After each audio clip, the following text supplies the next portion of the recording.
Who are some guys that you look up to in jiu-jitsu, like competitors, active competitors now? Active competitors,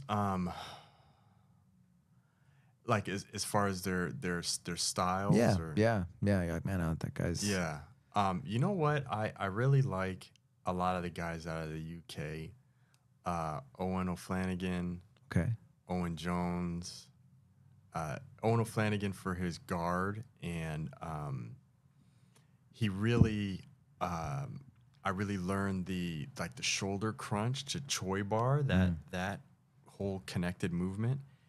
And Owen Jones, he's a smaller guy. Like his passing was really incredible. He does both.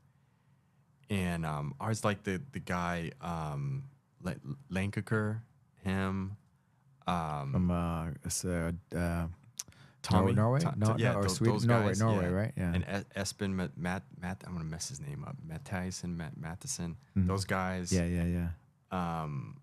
Yeah. There's been some guys out of the UK, I think, really innovating, some real innovative moves. It sounds like you need to go to compete in Europe and do a jiu-jitsu Europe trip. Yeah. You could take the wifey and then do jiu-jitsu too. Yeah. I've never been to UK, never been up there either. There's this one Polish guy too. I really like. Adam Wardzinski? No. Not Wardzinski.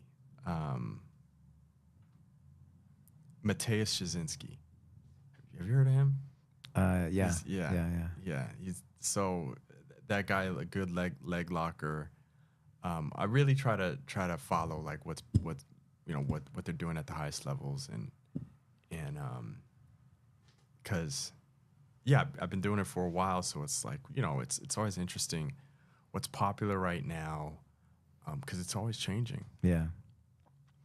What keeps you motivated to stay in the game? What gets you excited?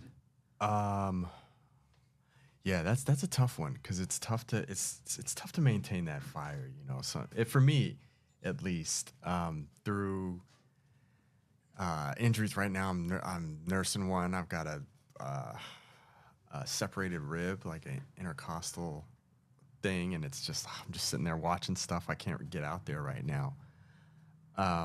But